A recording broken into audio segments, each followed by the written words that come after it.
Recognize Ms. Norton from the District of Columbia for 5 minutes. Thank you, Mr. Chairman. This hearing is obviously intended to paint regulations as bad and attack federal rulemaking. But we should remember that the purpose of the regulatory process is to ensure that the federal government is accessible and accountable to the public. Every rule in the Federal Register is finalized after a thorough and intensive public comment period. And public comments are crucial because who better understands the impact of proposed regulations than the people who will be affected by them? Many of these regulations are extremely technical. The public comment period also allows subject matter experts to weigh in and help the federal government create the most effective and least burdensome regulations possible. Ms. Katzen, how do OIRO and federal agencies take public comments into account before a proposed rule is finalized?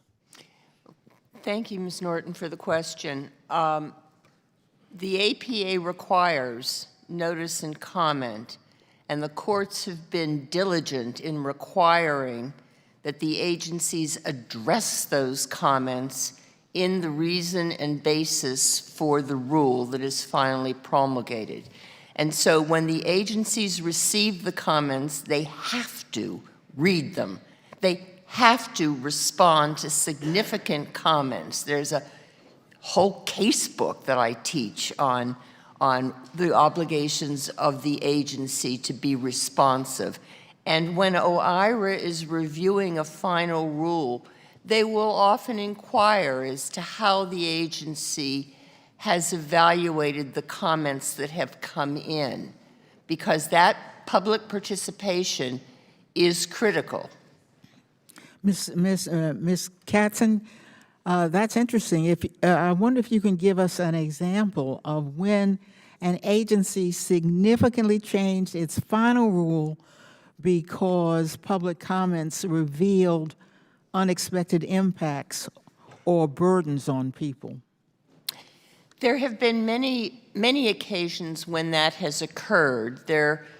Where an agency wants, it is a proposed rule, and it means that the agency is trying to figure out how best to handle this subject. And when it receives the information, it can twist or tweak certain parts of its proposal to make it stronger or make it weaker, as the case may be. There's a limit to how much it can change without giving additional notice. If it wants to change dramatically the rule, then the logical outgrowth rule of administrative law requires that they go back for additional comments. But I've seen any number of cases where the agency will say, oh, we were unaware of that, or that's useful information, and will change various aspects of their proposed rule. For years, Republicans in Congress have tried to pass legislation to take the regulatory review process away from the executive branch and put it squarely in the hands of Congress. The Republicans' REINS Act, which would do just that, is slated for debate on the House floor this week. Ms. Katzen, the public commentary process has long been a pillar of federal rulemaking. How would the REINS Act or similar legislation affect that process? The REINS Act leaves the matter solely in Congress's hands. Either House of Congress can refuse to act, and then all the work that has been done, all of the information that has come in, all of the analysis that has been undertaken is gone. It's just what the members of Congress decide they want to pursue.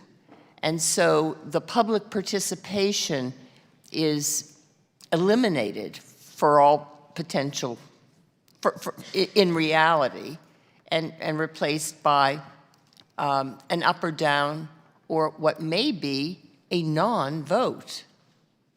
Well, Ms. Katzen, you have written that the REINS Act originates from the faulty assumption that agencies are not given sufficient scrutiny. Do you think federal agencies need additional constraints or checks? Why or why not?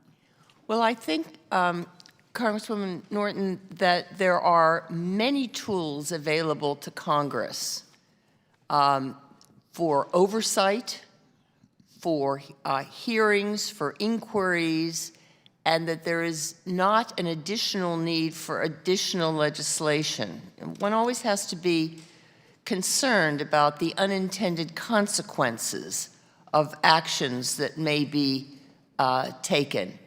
And in this area in particular, I think Congress has the power of the purse. The Senate has a voice in the appointment of officials at the agency, and there's always a vast oversight and opportunities for hearings by which the Congress can make its voice known formally. And then there are informal channels